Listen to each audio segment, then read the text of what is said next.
오늘 함께 보실 하나님의 말씀 우리 빌립보서 4장 9절 우리 한 절 말씀입니다. 신약 322페이지고요. 우리 앞에 하나님의 말씀 우리가 떠 있습니다. 우리 같이 우리 한 목소리로 우리 읽도록 하겠습니다. 시작. 너희는 내게 배우고 받고 듣고 본 바를 행하라. 그리하면 평강의 하나님이 너희와 함께 계시리라. 아멘. 우리가 예수님을 나의 구세주로 또 나의 주로 영접하게 되면 우리가 많은 축복을 받게 되죠. 무엇보다도 영생을 선물로 받게 되고 하나님의 자녀가 되고 또 우리가 기도할 때마다 우리가 주께서 우리 기도를 들으시고 응답하시며 무엇보다도 하나님의 영, 예수 그리스도의 영 성령을 우리에게 보내주셔서 우리가 스스로 사는 것이 아니라 성령의 인도하심을 따라 성령의 열매를 맺고 또 성령께서 주시는 권능을 받아서 세상에 나아가 예수를 증거하며 살게 됩니다.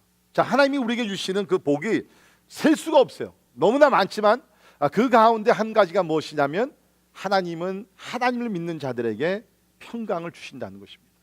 평강을 주신다. 자, 우리 요한복음에 보면 예수님께서 하늘로 승천하시기 전 고별 설교 가운데 이러한 말씀을 주셨는데 같이 읽도록 합니다. 요한복음 14장 27절 같이 읽겠습니다. 시작. 평안을 너희에게 끼치노니 곧 나의 평안을 너희에게 주노라. 내가 너희에게 주는 것은 세상이 주는 것과 같이 아니하니라. 너희는 마음에 근심하지도 말고 두려워하지도 말라. 이때 제자들이 근심에 많이 찼어요. 그러니까 요새 우리 지금 이 설교 시리즈를 보면 스트레스로 가득 찼었습니다. 미래에 대한 두려움이 있었고요, 죽음에 대한 두려움이 있었고 여러 가지로 스트레스, 걱정, 의심이 많았는데 주님께서 저들의 마음을 읽으시면서 평안을 너희에게 끼치노니 곧 나의 평안을 너희에게 주노라. 보통 우리는 평안이라는 것을요, 내가 마음에 어떤 명상을 하고 훈련을 하면 내가 평안을 얻는구나, 그게 아닙니다. 여기 성경을 보면 평안이라는 것은 평강의 왕이 되시는 하나님께서 예수를 믿는 사람들에게 주신다고 얘기했습니다. 믿으십니까? 아멘. 그러니까 여러분, 평안이라는 것은 내가 마음에 훈련을 해서 얻는 것이 아니라 이것은 뭡니까? 하나님께서 예수를 믿는 사람들에게 선물로 주시는 것이에요. 근데 이거 보니까 세상이 주는 것과 같이 아니한다. 세상에서 얘기하는 피스라는 것은 뭡니까? 전쟁과 싸움과 무슨 고통이나 갈등이나 이런 것이 없을 때 보통 사람들이 we have peaceful time, 이제는 우리 평화의 시간이 왔다라고 말합니다. 근데 예수께서 약속하시는 건 뭐예요? 그런 평강이 아니라는, 외적인 것이 아니라 주님께서 약속하신 평강이라는 것은 It's more of internal peace, 내적으로 내가 누릴 수 있는 평강이라는 거예요. 여러분, 아무리요 우리가 외적으로 평안하다 할지라도 내 마음이 복귀게 되면 평안이 없는 것이에요. 반대로 아무리 우리가 외적으로 풍랑이 일어나고 폭풍이 몰아치고 다 한다 할지라도 내 마음에 평강이 있으면 그 사람은 평강 가운데 사는 사람이 될 줄을 믿습니다. 아멘. 그러니까 진짜 필요한 것은 뭐예요? 외적인 평강보다 더 중요한 것은 내적인 평강이라는 거예요. 내 마음속에 내가 경험하는 평강이라는 거예요. 요한복음 16장 33절에서 주님께 다시 한번 평안에 대해서 말씀하셨는데요, 이것을 너희에게 이르는 것은 너희로 내 안에서 평안을 누리게 하려 함이라. Do you see? 이 평안이라는 것은요, 아무에게 주시는 것이 아니라 그리스도 안에 거하는 자들, 내 안에서 평안을 누리게 하려 함이라. 그러니까 여러분께서 그리스도 안에 거하게 되면 평안을 누리는 것은 극히 자연스러운 현상이에요. 그런데 반대로 내가 예수님 안에 있는데도 평안이 없다 그러면 뭔가 잘못된 것이죠. 자, 그 다음에 나오는 말씀 보세요. 세상에서는 너희가 환난을 당하나. 이것이 현실이죠. 우리가 아무리 예수를 믿는다 할지라도 세상에서 환난이 있습니다. 시련이 있습니다. 핍박이 있습니다. 너희가 세상에서 환난을 당하나 담대하라, 내가 세상을 이기었노라. 그리스도 안에서 승리하게 되며 우리가 세상에서 환난을 당할 수 있을지 모르지만 그러나 우리는 평화를 누리게 될 줄을 믿습니다. 이건 하나님께서 그리스도를 믿는 자들에게 주시는 놀라운 축복이라는 것입니다. 자, 계속해서 우리가 스트레스에 대해서 우리가 지금 말씀을 상고하고 있는데요, 제가 계속 강조하는 것 중에 하나가 뭐냐면 스트레스 자체는 문제나 죄가 아니라는 것이에요. 이건 어떻게 보면 하나님께서 우리 몸을 만드시면서 내가 어떤 충격적인 사건, 어떤 소식 이런 것을 들었을 때, 문제가 생겼을 때 내 몸의 내추럴 리액션이요, 자연적인 현상이 이것이 스트레스라는 것이에요. 근데 이 스트레스라는 것이 받게 되면서 내가 시간이 가면 갈수록 이것이 뭡니까? 이제는 좋지 않은 스트레스로 염려와 걱정과 두려움과 그래서 이거 심해지게 되면 디프레션까지 가게 되고 암의 원인까지 갈 수 있다는 것입니다. 그러니까 이런 거나 비슷한 것 같아요. 예를 들면 여기 지금 물컵이 있습니다. 그렇죠?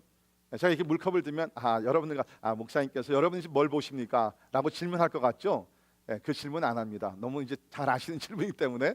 그게 아니라 제가 지금 이 물컵을 이렇게 들고 있으면 지금은 저에게는 아무 문제가 없어요. 무겁지도 않고. 그런데 만일 제가 이것을 물컵을 들고서 1시간, 2시간 동안 계속 이렇게 서 있으면요, 이것이 무거워집니다. 힘들어집니다. 그렇죠? 바로 이것이라는 거예요. 내가 스트레스를 처음 받게 되면 문제 없어요. 이 자체가 해로운 것이 아니에요. 그런데 이 스트레스를 내가 내 마음속에 계속 품고 살게 되면 그 다음에는 이것이 짐이 되는 것이에요. 이것이 염려가 되는 것이에요. 두려움이 되는 것이에요. 그래서 스트레스가 생겼을 때에 뭡니까? 이거를 빨리 우리는 성경적인 방법으로 이 문제를 해소를 해야 된다는 것입니다.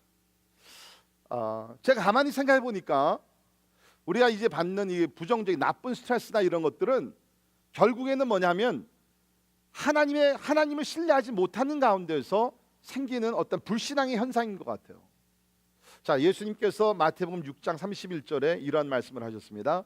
그러므로 염려하여 이르기를 무엇을 먹을까 무엇을 마실까 무엇을 입을까 하지 말라.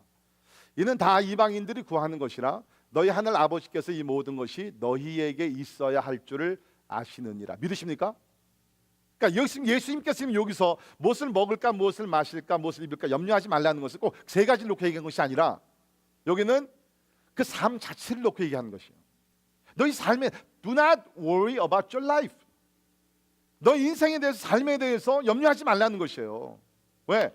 하늘에 계신 아버지께서 책임지시고 너희들의 삶을 인도하시고 필요를 채워주시기 때문에 우리는 이러한 믿음을 가지고 살 때에 결국에는 뭡니까? 스트레스 프리 라이프. 그렇죠? 이런 스트레스나 염려나 걱정에서 자유함을 누리게 된다는 것이에요. 네, 오해하지 마십시오. 그렇다고 해서 우리가 그냥 게으르게 아무것도 안 하고 있어도 하나님이 그건 아니시죠.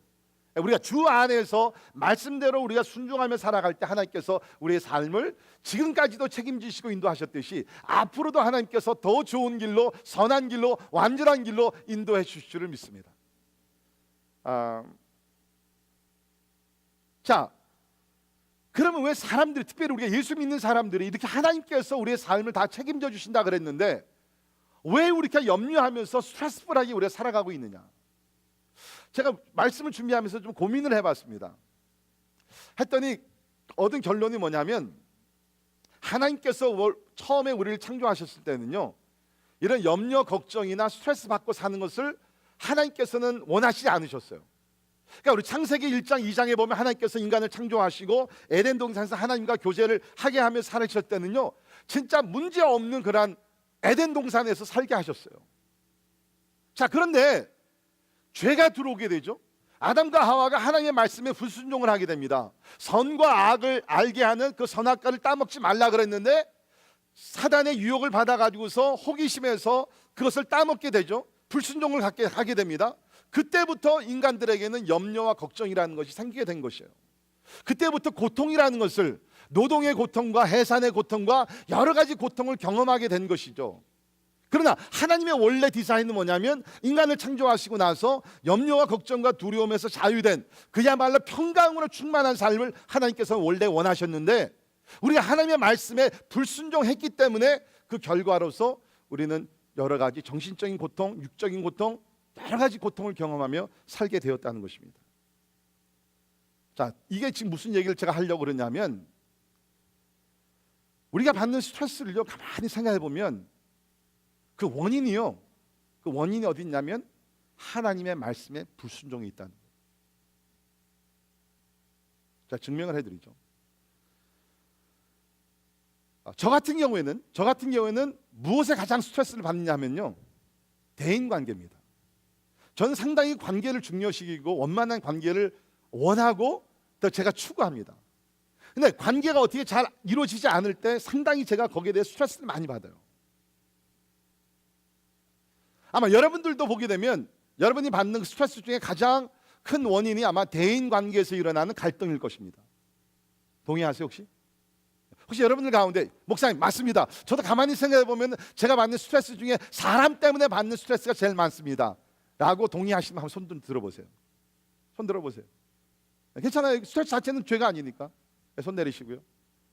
네. 대부분의 우리는요, 대인관계 속에서 받는 스트레스가 많이 있습니다. 자, 그런데 그걸 생각해 보면 왜 스트레스를 받냐면 우리가 하나님의 말씀대로 살지 않기 때문에요.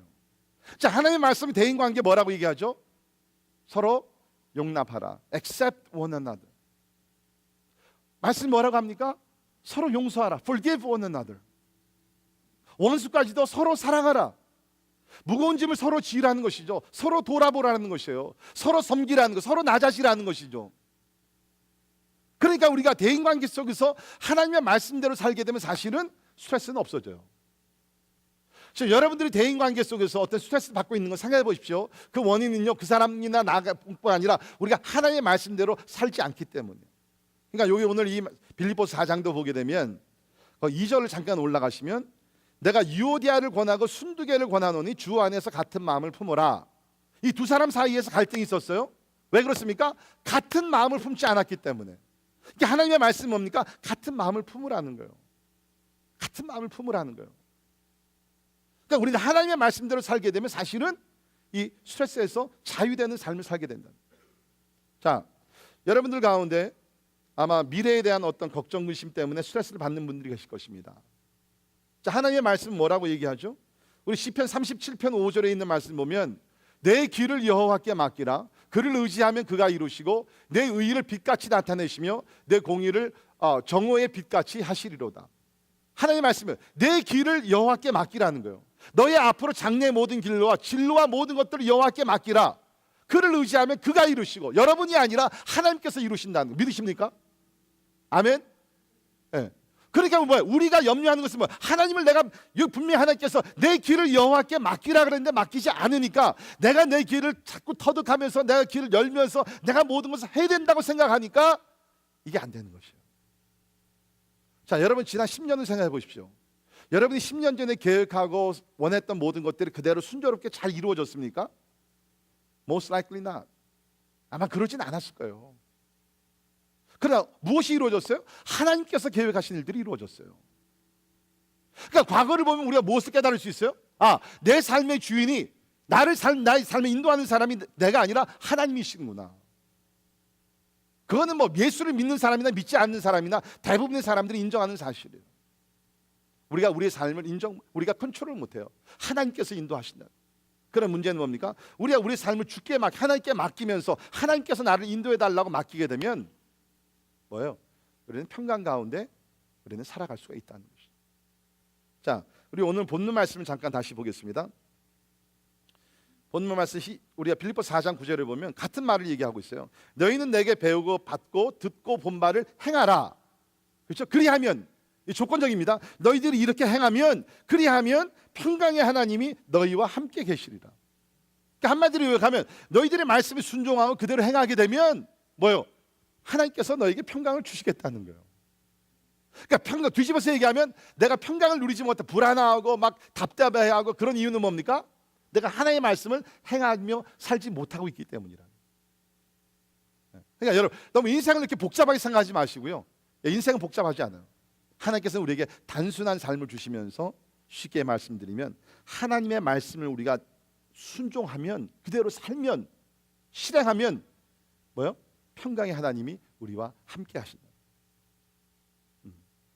자, 그런데 왜 사람들이 분명히 오늘 말씀에 성경 전체도 그렇고 오늘 본문도 하나님의 말씀을 지켜 행하면 평강의 하나님이 함께 하셔서 평강을 주신다고 그랬는데 We know the simple truth.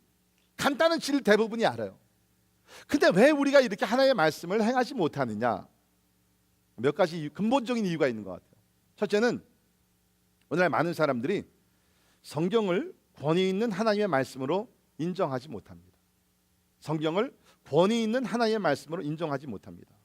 미국 시민 중에 28%만이 성경을 권위 있는 하나님의 말씀으로 인정한다 그럽니다. 28%만이. 그러니까 하나님의 말씀을 성경을 하나님의 권위 있는 말씀으로 authoritative God's word 하나님의 말씀으로 인정하지 아니하니까 어떻게 돼요? 두 번째는 이유는 뭡니까? 성경을 읽질 않아요. 이것이 하나님의 디바인 월드로 하나님의 진짜 거룩하고 능력 있는 하나님의 신적인 말씀으로 내가 100% 인정을 하면 내가 이 말씀을 좀 더 자주 읽을 텐데 이것을 하나님의 권위의 말씀으로 인정을 안 하니까 사람들이 성경을 오늘 많이 읽지 않는다는 거죠. 통계적으로 보게 되면 바널 리서치에서 최근에 그 조사한 것을 보게 되면 미국에서 교회 다니는 사람들 가운데 성경을 자주 읽지 않는 사람들이 40%가 된다고 합니다. 우리 한번 해볼까요? 지난주에 여러분 성경을 3번이라도 읽으셨던 분들, 손 들면 또 이렇게 창피하니까 그냥 마음속으로만. 40%가 교회 다니는 사람들도 성경을 자주 읽지 않는데요.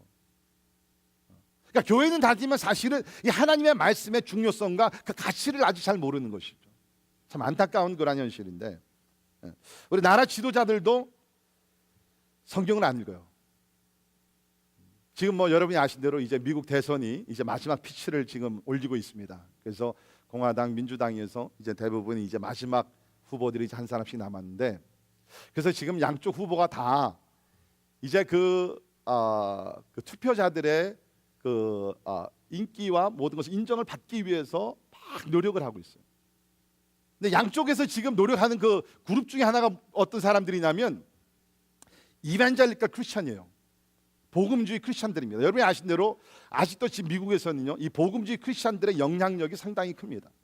특별히 우리 남쪽에 내려가게 되면 그 바이블 벨트, 그 우리 남쪽에 있는 많은 그 교회들이 있는 그 지역에 그 수자들도 많고 그 사람들 영향력이 대단해요.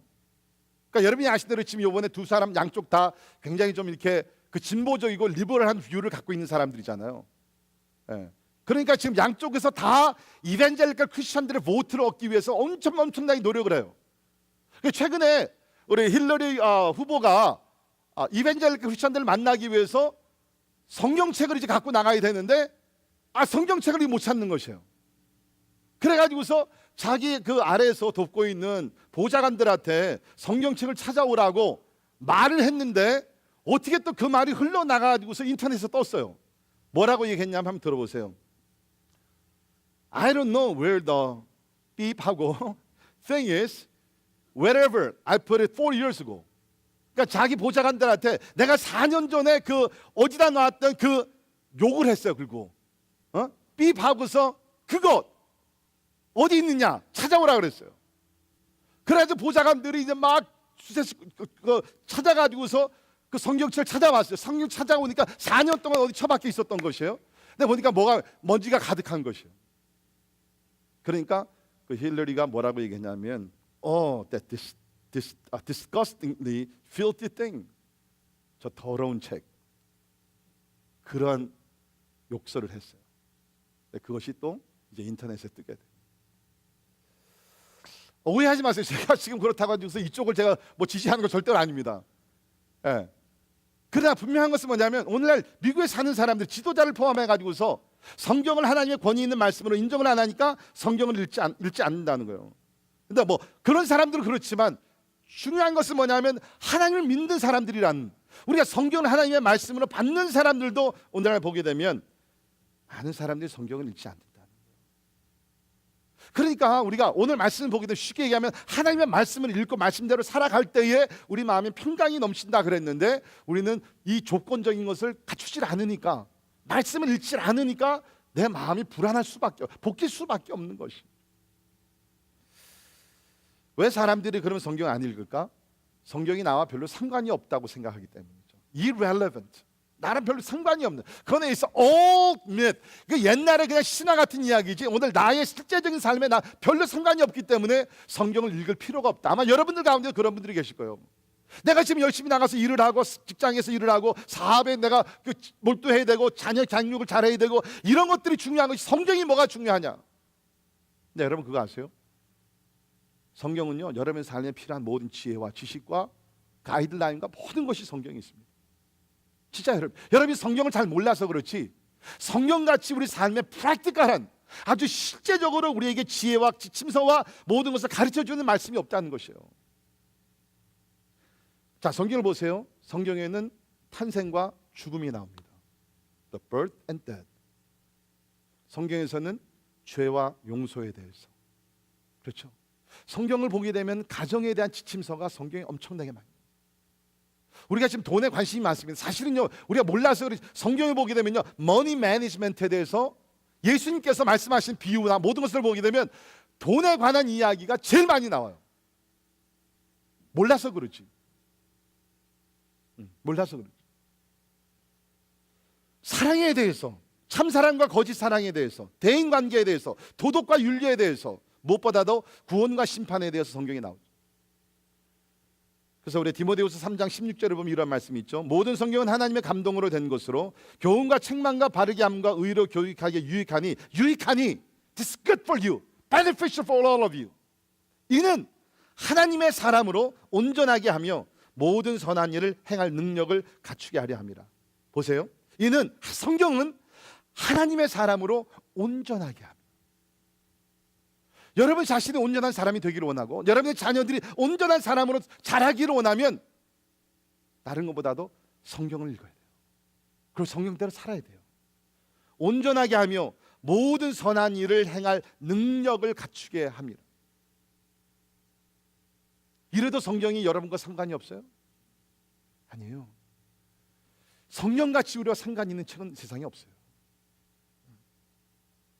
자, 성경을 보면 하나님의 말씀을 뭐라고 이렇게 설명을 했냐면, 첫째는 영원한 책이라 그랬습니다. Book of the Ages.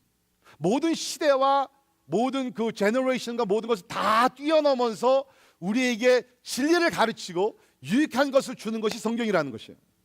자, 시편 119편 80절에 보면 여호와여 주의 말씀은 영원히 하늘에 굳게 섰사오며. 영어 번역에 Your word, O Lord, is eternal. 여러분 그런 책이 없으세요? 셰익스피어가 쓴 책이 영원합니까? 톨스토이가 쓴 책이 영원합니까? 이 세상에는 영원한 책은 없어요. 한 시대에 기껏해야 몇백 년 가다가 그것이 사라지게 됩니다. 그러나 하나님의 성경 말씀 지금 몇천 년이 되더라도 앞으로 몇천 년 후에도 하나님의 말씀 오묘하지 않습니까? 모든 시대, 그렇죠? 모든 시대와 모든 문화와 모든 언어와 모든 민족과 모든 것을 다 뛰어넘어서 적용이 되고 유익한 말씀이 바로 하나님의 말씀입니다. Book of all ages, 영원한 책이라는 것이죠. 이사야 40장 8절에도 풀은 마르고 꽃은 시드나 우리 하나님의 말씀은 영원히 서리라 하라. 영원히 서 있는 The book that stands forever. 이것이 하나님의 말씀이에요. 뿐만 아니라 하나님 성경은요 우리 영혼의 양식이 됩니다. 영혼의 양식이 되는데 우리 신명기 8장 3절을 보면 너를 낮추시고 너를 줄이게 하시며 또 너도 알지 못하면 내 조상들도 알지 못하던 만나를 내게 먹이신 것이. 자, 이스라엘 백성들이 40년 광야 생활할 때 하나님께서 만나를 주셨잖아요. 그렇죠? 그 만나를 먹이신 것은 사람이 떡으로만 사는 것이 아니라 여호와 입에서 나오는 모든 말씀으로 사는 줄을 내가 알게 하려 하심이니라. 그러니까 하나님께서 40년 동안 광야 생활을 통해서 만나를 주신 것은 매일같이 하늘을 바라보면서 give us manna, 만나를 주옵소서, 그게 아니라는 것이에요. 그게 아니라 하나님을 바라보면서 이 만나는 이제 멈추게 되게 되는데 하나님을 바라보면서 하나님이 주시는 생명의 말씀, 그 말씀을 기다리기 위해서, 그 말씀으로 살게 하기 위해서 하나님께서 이스라엘 백성들에게 만나를 먹이셨고요. 그 다음에 뭡니까? 예수께서 이 땅에 오셔서 광야에서 40일 동안 금식을 하시고 마귀에게 유혹을 받으시면서 첫 유혹이 그거잖아요. 돌로 명하여서 떡을 만들라. 그때 예수께서 하신 말씀이 뭡니까? 사람이 떡으로만 살 것이 아니요 하나님의 입에서 나오는 말씀입니다. 믿으십니까? 여러분, 육신을 가진 사람들은 육의 양식을 먹을 때 육은 힘을 얻습니다. 근데 우리는 동물과 다르게 우리는 영적인 존재잖아요. 우리 영혼이 배부르기 위해서는 뭡니까? 영의 양식을 먹어야 되는데 그것이 바로 하나님의 말씀이라는 거예요. 그러니까 여러분께서 만약에 영의 양식 하나님의 말씀을 정규적으로 섭취하시면서 살면요 여러분의 영혼은 강해요. Your soul is strong. 반대로 하나님의 말씀을, 영의 양식을 우리가 자주 섭취하지 않으면요 우리 영혼이 약해요. 사실 그 영혼이 약해지면 겉의 몸은요 이게 아무 소용이 없는 것이에요. 저는 여러분 성도 우리 모두가 영혼의 양식인 하나님의 말씀을 자주 섭취함으로써, 자주 먹음으로써 그야말로 여러분의 영혼과 여러분의 육신과 여러분의 정신과 모든 것들이 그리스도 예수 안에서 강해지기를 주의 이름으로 축원합니다. 우리 욥기 23장 12절에 보면 이 욥은 말씀의 그 귀한 것을 잘 알았어요. 내가 그의 입술의 명령을 어기지 아니하고 정한 음식보다 그의 말씀을 귀히 여겼도다. 욥이 그렇게 엄청난 시련을 당했지만 어떻게 그 어려움 속에서 살아남을 수 있느냐? 다른 것이 아니야. 하나님의 말씀이었다는 거예요. 하나님의 말씀. 자, 세 번째 우리 성경을 보면 이 하나님의 말씀은 우리 삶의 등과 빛이 된다는 것입니다. 그래서 시편 119편 105절에 주의 말씀은 내 발의 등이요 내 길의 빛이니이다. 여기 내 발의 등이라는 것은 그 당시는 뭐 전기가 없고 그랬으니까 사람들이 이렇게 여행을 할 때 밤길을 갈 때는 이 발에다가요 이렇게 등불 같은 걸 이렇게 맸다고 그럽니다.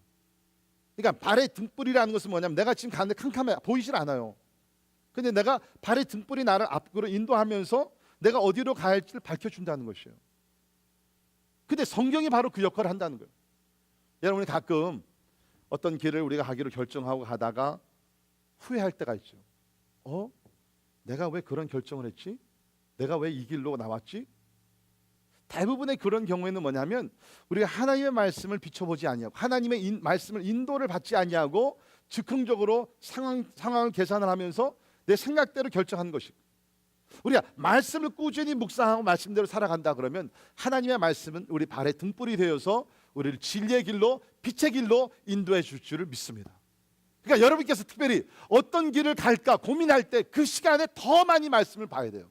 왜? 하나님은 말씀으로 우리에게 말씀하시기 때문에, 말씀을 우리 인도하시기 때문에.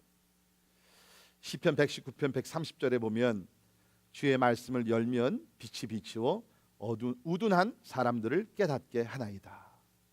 주의 말씀을 열면 You got to open the word of God. 말씀이 닫혀 있으면 안 돼요. 먼지가 쌓여 있으면 안 돼요.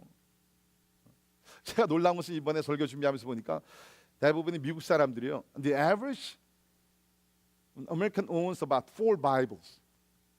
사람들이요 성경 4권씩은 갖고 있대요. 웬만한 미국 사람들이면. 그런데 80%는 읽지 않는다는 거예요. 아마 여러분들 집 성경책이 엄청나게 많을 거예요. 성경책 얼마나 많이 성경책 갖고 있는 게 중요한 것이 아니라 얼마나 성경책을 많이 읽는가. 그 말씀이 우리 삶의 등과 빛이 된다는 것입니다. 뿐만 아니죠, 하나님의 말씀은 우리의 삶을 거룩하게 한다고 가르치고 있습니다. 시편 119편 9절을 보면 청년이 무엇으로 그의 행실을 깨끗하게 하리이까 주의 말씀만 지킬 따름이니이다. 우리가 하나님 앞에서 거룩하고 정결한 사람들이 되기를 원합니다. 그 방법은 다른 것이 아니라 하나님의 말씀이라는 거죠. 요한복음 17장 17절도 보면 예수께서 말씀하시기를 그들을 진리로 거룩하게 하옵소서. 아버지의 말씀은 진리니이다. 아마 여러분들 가운데 마음이 거룩하지 못해서 깨끗하지 못해서 막 씨름하시는 분들이 있을 거예요. 내가 이 생각을 품으면 안 되는데 마음속에 어떤 갈등이 있으신 분들, 여러분의 마음을 여러분이 스스로 다스릴 수가 없어요. You can't. 그런데 오늘 말씀 보니까 하나님의 말씀으로 우리가 내 마음을 가득 채우게 되면 하나님의 말씀이 우리의 마음을 거룩하게 깨끗하게 한다는 것이에요. 그래서 혹시 여러분들 가운데 생각으로 많이 유혹을 받으신 분이 있으면 더 말씀을 묵상하세요. 진짜 말씀을 충만하게 해보세요. 그러면 그 말씀이 여러분의 생각과 여러분의 삶 자체를 거룩하게 만들어 준다는 것입니다. 뿐만 아닙니다. 성경은 소망을 주는 말씀이라고 로마서 15장 4절에 얘기하고 있습니다. 소망을 주는 하나님의 말씀. 무엇이든지 전에 기록된 바는 우리의 교훈을 위하여 기록된 것이니 우리로 하여금 인내로 또는 성경의 위로로 소망을 가지게 함이니라. 저는 여러분에게 이걸 권하고 싶어요. 우리 성경 전체가 위로의 말씀이지만 특별히 시편은요 참 우리에게 모든 시대와 무슨 언어와 문화와 다 떠나가지고서 많은 사람들에게 소망과 위로를 주는 말씀이 시편입니다. 그 이유는 뭐냐면 시편은요 여러분이 아신 대로 그냥 이렇게 영감을 받아 쓴 책이 아니라 이 시편은 말 그대로 시잖아요.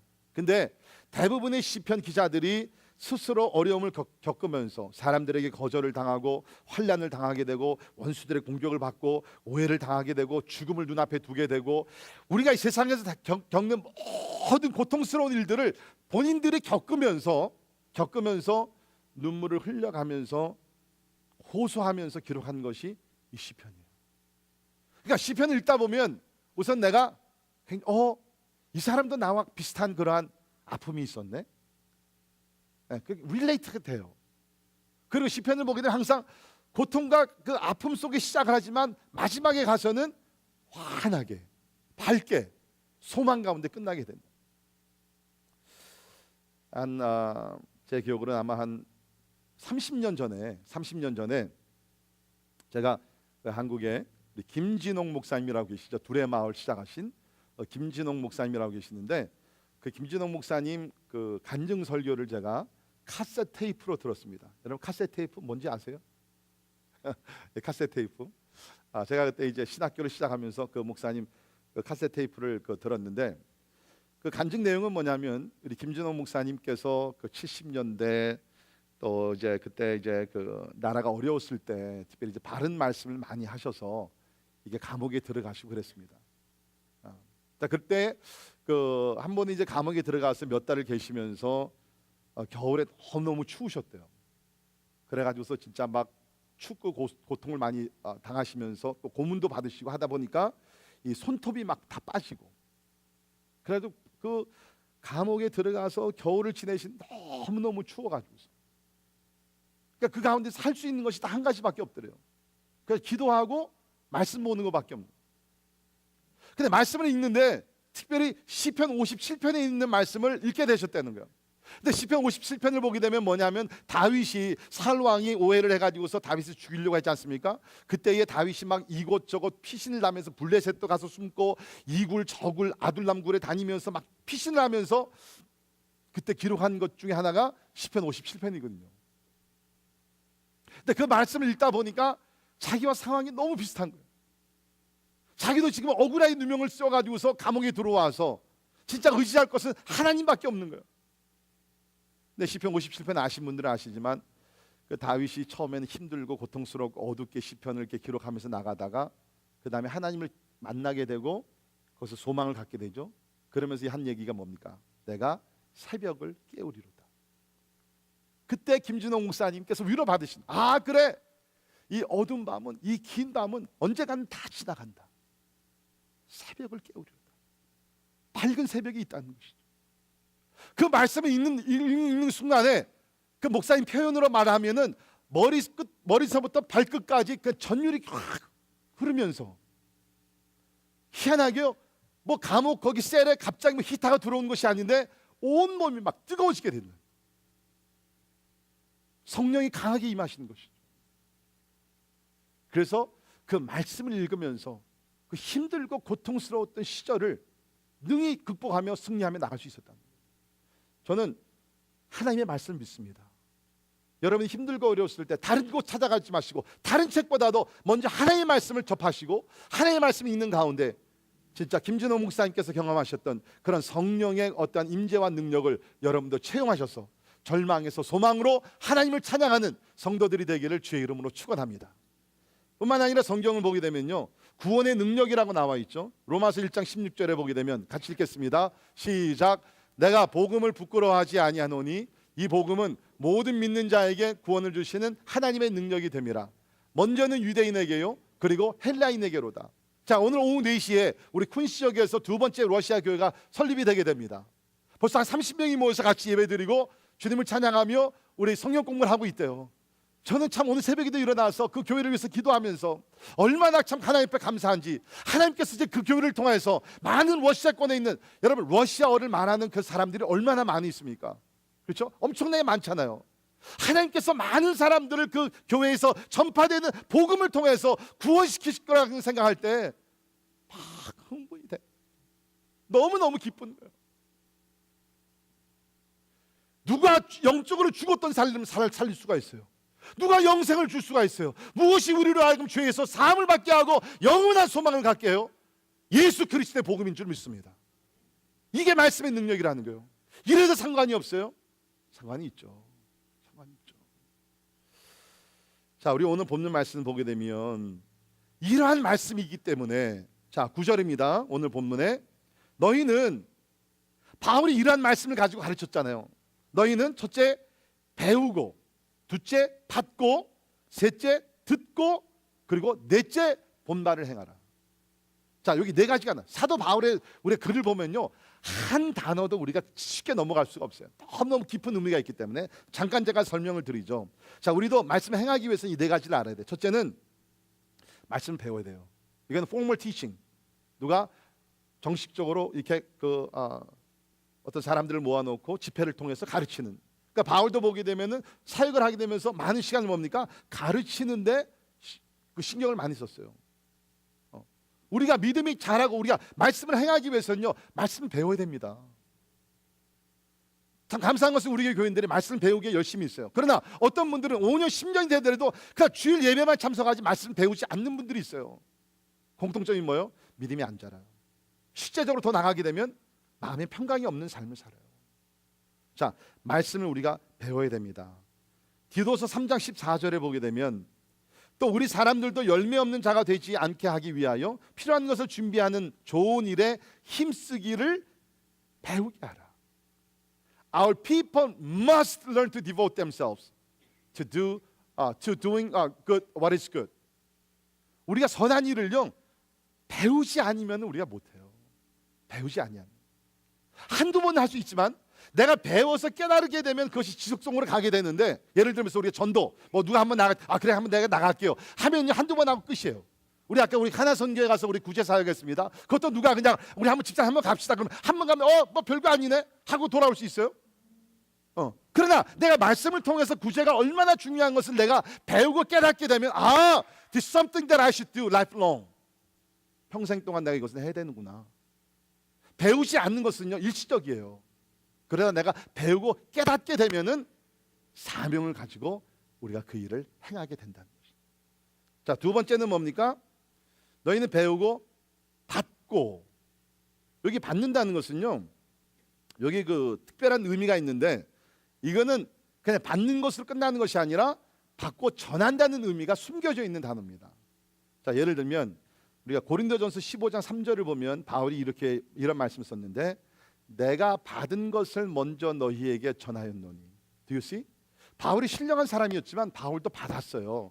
예수 그리스도께로부터 또 먼저 사도들에게 또 구약에서 기록된 말씀들을 바울도 뭡니까? 받았어요. 근데 여기서 받는다는 것은 뭡니까? 전한다는 것이에요. 전한다는 거예요. 그러니까 복음이라는 것은 뭡니까? 내가 받고 그 다음에 반드시 전해야 된다는 거예요. 말씀의 능력이 어디서 나타나느냐? 내가 말씀을 받고 전할 때, 자녀들에게 전하고 믿지 않는 자들을 전할 때, 초신자들을 전할 때 말씀의 능력이 나타나는 것이에요. 그러니까 우리는 말씀 받을 뿐만 아니라 말씀을 전하는 자들이 되어야 된다는 거죠. 그때에 우리 삶에 평강이 넘치게 됩니다. 그 다음에 뭡니까? 말씀을 들어야 합니다. 여기 세 번째로 듣고. 그렇죠? 이건 뭐 처음에 배우는 거랑 비슷한 게 아닌가라고 생각할 수 있는데, 여기 듣는다는 것은 우리가 헬라어로 보게 되면 이건 좀 1대1 그러한 관계 속에서, 원투원 소그룹에서 어떤 포멀 티칭이 아니라 인포멀하게 비공식적인 그러한 환경 속에서 듣는 것을 얘기해요. 자, 여러분 예수님의 사역도 보시면요, 예수님이 많은 군중들 앞에서 5,000명 앞에서 설교를 하신 적도 있습니다. 그런데 예수님은 또 뭐예요? 70명들을 모아놓고 12제자를 모아놓고, 또 어떤 경우는 12제자 중에서도 3명을 모아놓고, 아니면 또 한 사람을 데려다 놓고 very personally, 개인적으로, 야, 너 이거 말씀 필요한데. 우리는요, 말씀을 배우는 그 채널이 여러 가지가 있어야 돼요. 이렇게 포멀한 세팅에서 배우는 것이 있어야 되고, 1대1로 우리가 소그룹에서 서로 질문도 하고 배우면서 그런 것들이 우리 가운데 있어야 돼요. 자, 그런데 여기 마지막 부분이요, 참 재미있죠. 여기 보니까 너희는 내게 배우고 받고 듣고, 그 다음에 뭐예요? 본바를 행하라. 본바를 행하라. 여러분, 기독교의 가르침의 특징이 뭐냐면, 우리 여기 교수님들 여러분 계시는데 잘 들으세요. 기독교의 가르침과 세상의 가르침의 큰 차이가 뭐냐면요, 기독교의 가르침은 삶으로 보여주면서 가르치는 것입니다. 예수님의 가르침에 왜 그렇게 사람들이 보고 감탄을 했어요? 와, it's amazing. 이런 가르침을 우리가 들어보지 못했다. 왜 군중들이 그렇게 감탄을 했냐면요, 그 내용도 내용이지만 예수님 뭐요? 말씀을 가르치신 대로 사셨잖아요. demonstrated. 예수께서 원수를 사랑해라. 원수를 사랑하시며 십자가에 달려주실 때 아버지께 저들이 하는 것을 알지 못해서 주님 용서해달라고 원수들을 위해서 기도했어요. 낮아져라, 섬겨라. 예수님 하나님의 아들 되신 하나님께서 낮아지셔서 무릎을 꿇으시고 제자들의 발을 씻겨주셨잖아요. 그거는 뭐 형식적으로 가식적으로 한 것이 아니라 진짜 마음 중심에서 제자들을 사랑하면서 저들의 죄를 사하려고 하는 마음을 가지고 정성을 다해서 제자들의 발을 씻겨주셨어요. 그러니까 우리가 하나님의 말씀을 우리가 행하기 위해서는요, 우리는 여러 가지 어떠한 그 통로가 필요한데 그 중에 하나가 뭐냐면 우리가 말씀대로 살아가는 사람들을 내가 볼 수 있는 그 대상이 있어야 돼요. 여러분 대부분의 여러분 삶 보세요. 우리가 물론 말씀 내가 이렇게 살아야지 그렇지만 그 대부분의 그것이 나에게 가깝게 다가왔을 때는 뭐예요? 누가 그 말씀대로 사는 것을 내가 보고 내가 저렇게 살아야 되는구나. 그 도전을 받는. 우리 지난 금요일 날 우리 갑자기 인도네시아에서 서일의 선교사님이라는 분이 우리 교회를 방문하셨어요. 우리 교회 교인 이제 오빠 되시는 분인데 저도 처음 만나는 거죠. 근데 이분은 한국에서 뭐 잘 안 계시니까 이제 그날은 제가 얘기 안 했지만 서울대에서 아주 그냥 뭐 최고의 대학이죠. 그 진짜 좋은 대학을 나오시고 그 사모님도 원래 40살까지는 두 분이 다 교수였어요. 그러니까 엘리트 중에 엘리트죠. 그런데 40세에 하나님께서 그 선교를 부르셔가지고서 인도네시아 대학의 교수로 이제 가셨습니다. 그리고 지난 한 14년이죠. 2002년도에 가셨으니까 14년 동안 그분들이 그 진짜 열악한 환경 속에서 학교에서 교수로 할지 뿐만 아니라 장애우 선교를 하시고 가난한 자를 도와주시고 교회 개척하는 것을 섬겨주시고 그 우리 사진으로 봤지만 그 엄청난 그 험하고 진짜 고통스러운 일이지만 그 모든 일을 감당하세요. 그리고 그분께서 지난 금요일에 오셔서 이 본문을 가지고 설교를 하셨죠. 아무든지 나를 따라오려거든 자기를 부인하고 십자가를 지고 날마다 주님을 따라야 된다. 여러분은 그 선교 간증 설교 사진 보면 뭘 느끼셨는지 모르지만 저는 제가 앞자리에 앉아서 선교사님의 간증과 모든 그 설교를 들으면서 제 마음에 깨닫는 것이 뭐예요? 저분은 말씀대로 사시는 분이구나. 나도 좀 저렇게 살고 싶다. 그 마음이 더 강하게 생기는 것이에요. 그래서 저는 여러분에게 권합니다. 여러분 주변에 이런 모범이 되는 모델이 될 만한 믿음의 진짜 아름다운 사람들 좀 많이 세우세요. 오늘날 그것이 멘토라고 그러죠.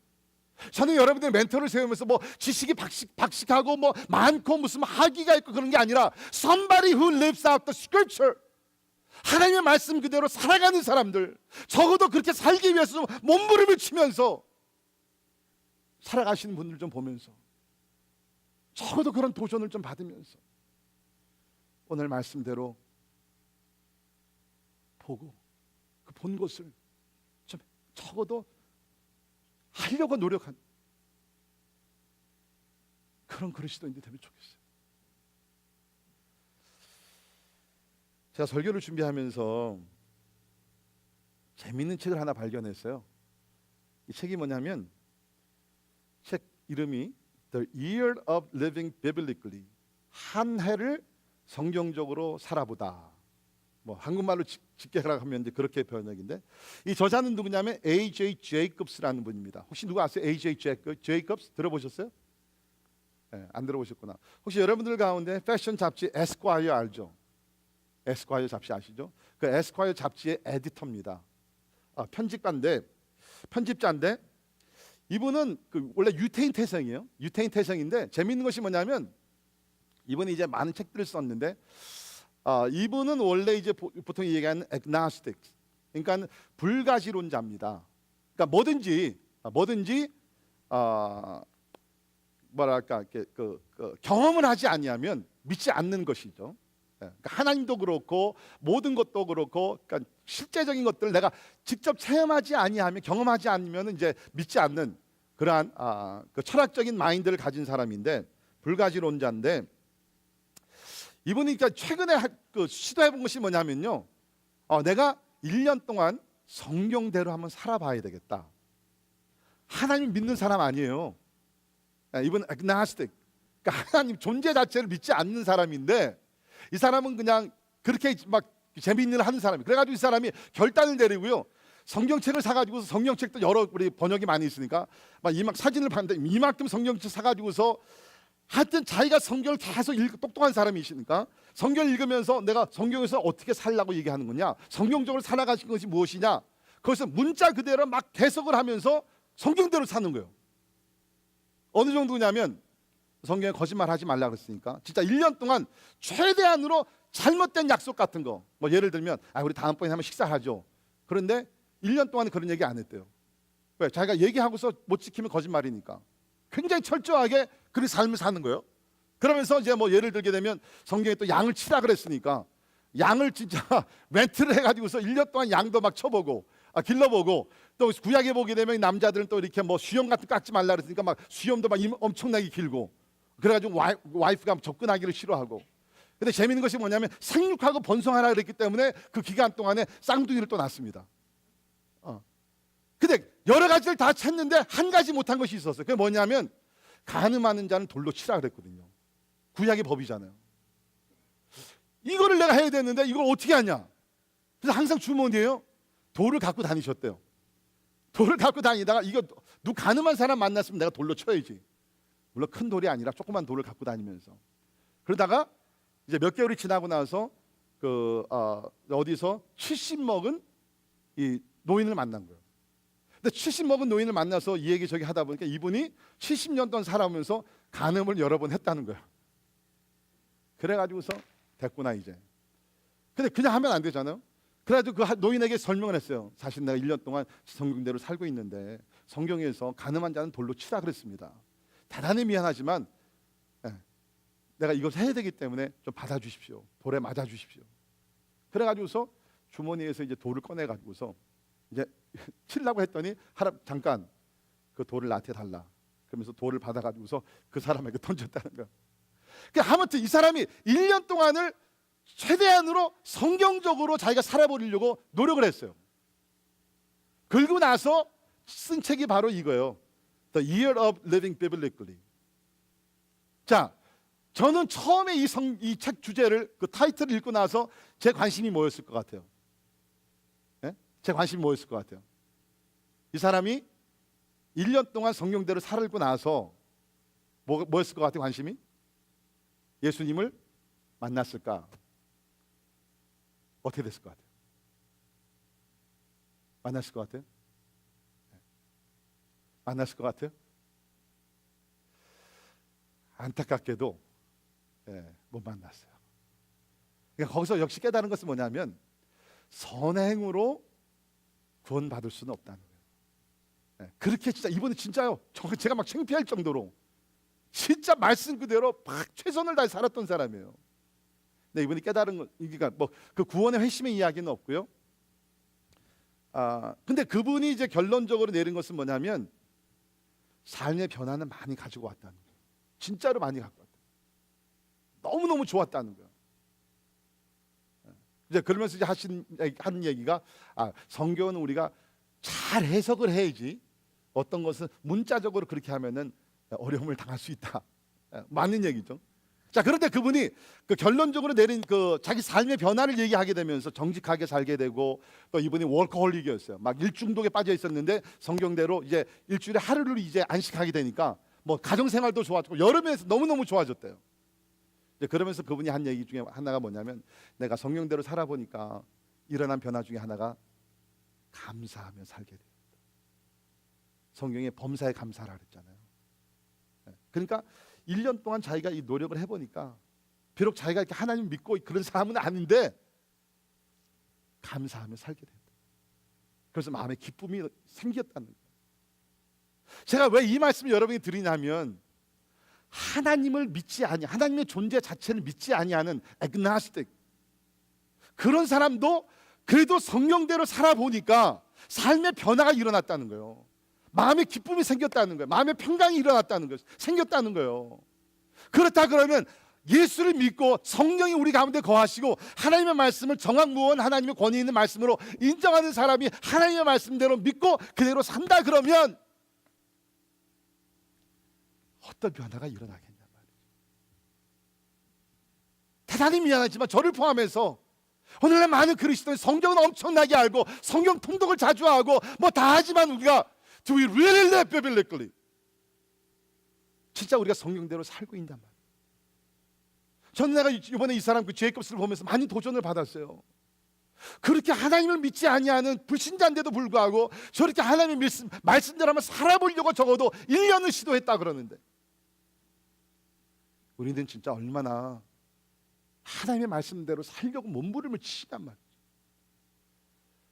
오늘 하나님의 말씀이 뭐를 약속합니까? 너희는 내게 배우고 받고 듣고 본바를 행하라. 그리하면, 조건이죠, 그리하면 평강의 하나님이 너희와 함께 계시리라. 자, 이 성경은요, 이제 결론입니다. 7절과 여러분 우리 비교해서 읽어야 돼요. 7절 이미 몇 주 전에 읽었죠. 7절을 보십시오. 그리하면 모든 지각에 뛰어난 하나님의 평강이 그리스도 예수 안에서 너희 마음과 생각을 지키시리라. 비슷해요. 그리하면 평강이 나옵니다. 7절은 뭡니까? 4절부터 6절까지 있는 말씀대로 살면 뭐요? 주 안에서 기뻐하고 모든 사람들의 관용을 베풀고 그 다음에 염려하지 말고 기도하면, 그리하면 뭐요? 그리하면 하나님께서 뭡니까?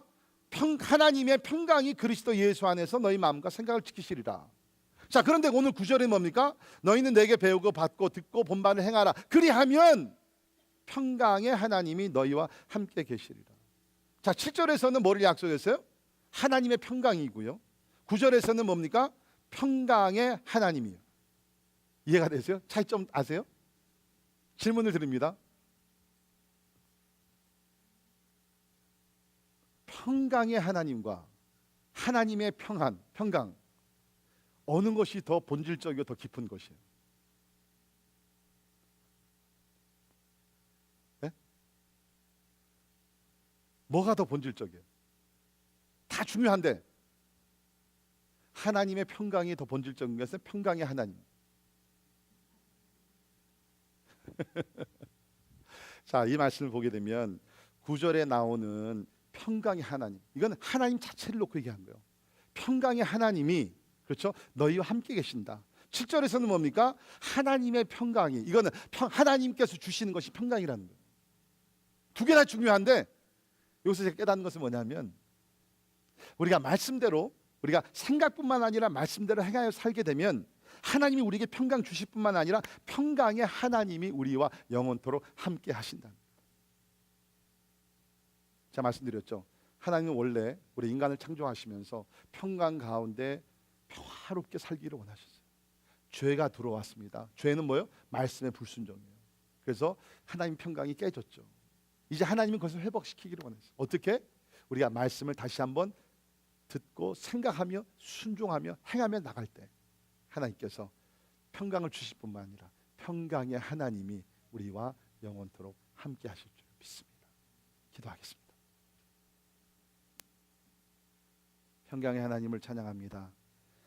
우리가 살고 있는 세상은 점점 많은 사람들이 염려, 걱정, 두려움, 디프레션, 정신적인 고통을 많이 받고 있습니다.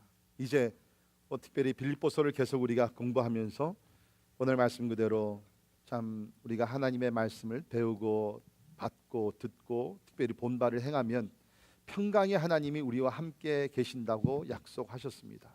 주님, 특별히 우리가 참 말씀을 좀 이렇게 떠나서 우리가 말씀과 좀 멀리하면서 살았으면 오늘 이 본문 말씀을 통해서 말씀 앞에 가까이 오게 하시고 무엇보다도 말씀을 행하며 살게 하시사 평강의 하나님이 우리와 늘 함께 하시며 그 평강의 하나님께 주시는 그 평강 가운데 거하는 우리 모두 되게 하여 주옵소서. 예수님 이름으로 간절히 기도합니다. 아멘. 우리 다 일어나셔서 같이 찬양하십니다.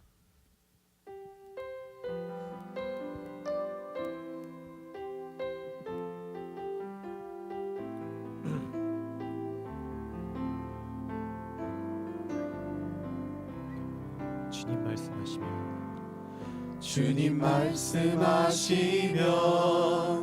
내가 나아가리라. 주님 뜻이 아니면 내가 멈춰서리라. 나의 가고 서는 것 주님 뜻에 있으니 오 주님 주옵소서. 다시 한번 주님 말씀하시면 주님 말씀하시면 내가 나아가리라. 주님 뜻이 아니면 내가 멈춰서리라. 나의 가고 서는 것 주님 뜻에 있으니 오 주님 나를 이끄소서. 뜻하신 그곳에 나 있기 원합니다. 이끄시는 대로 순종하며 살리. 연약한 내 영혼 통하여 일하소서. 주님 나라와 그 뜻을 위하여 오 주님 나를 이끄소서.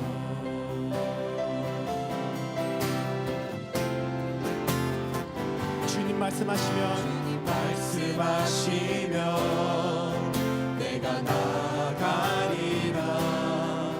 주님 뜻이 아니면 내가 멈춰서리라.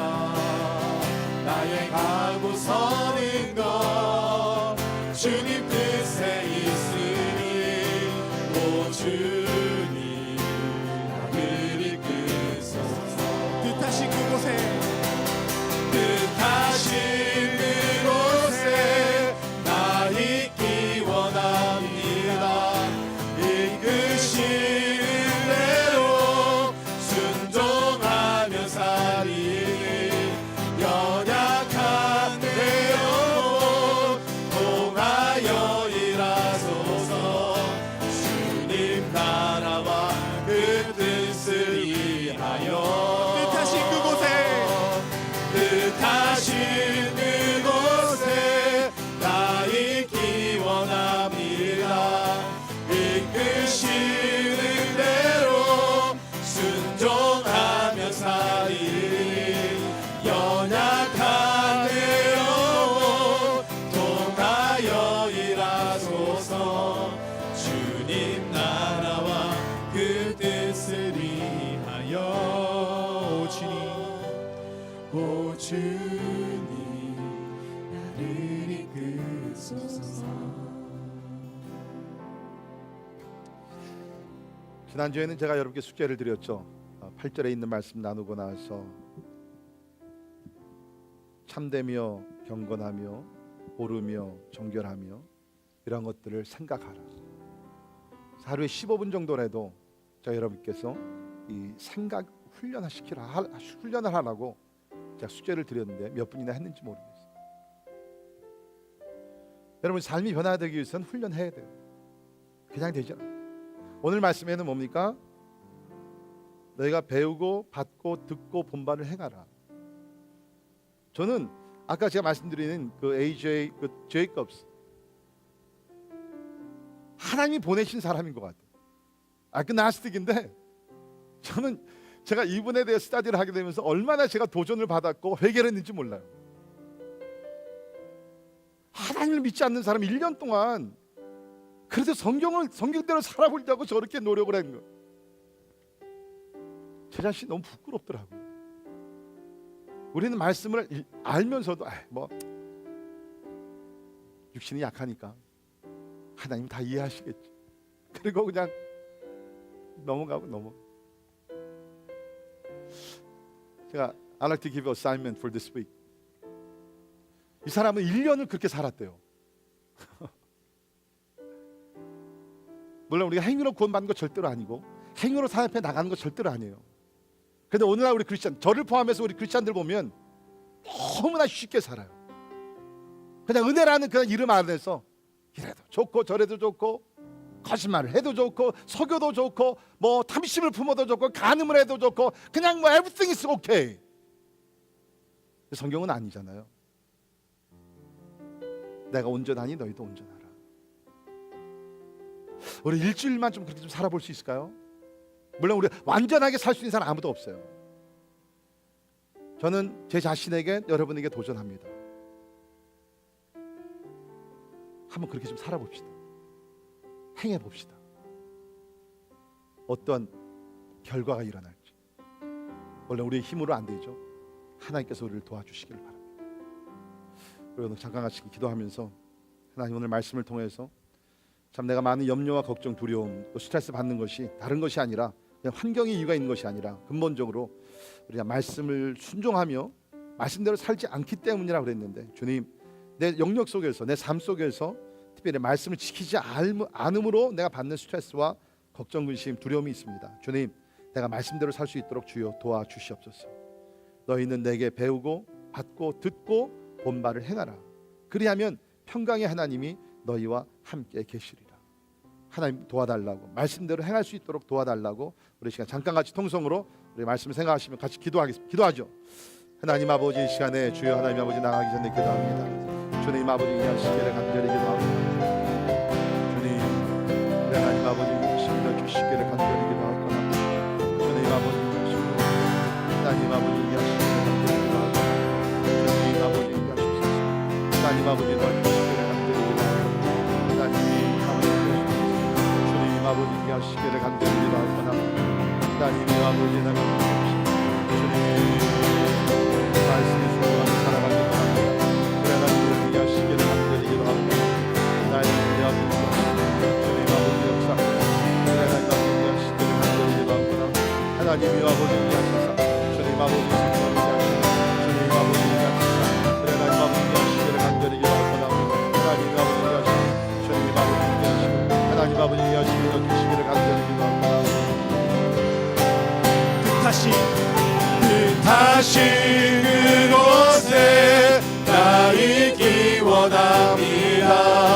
이끄시는 대로 순종하며 살이 연약한 내 영혼 통하여 일하소서. 주님 나라와 그 뜻을 다시 한번 뜻하신 그곳에 나 있기 원합니다.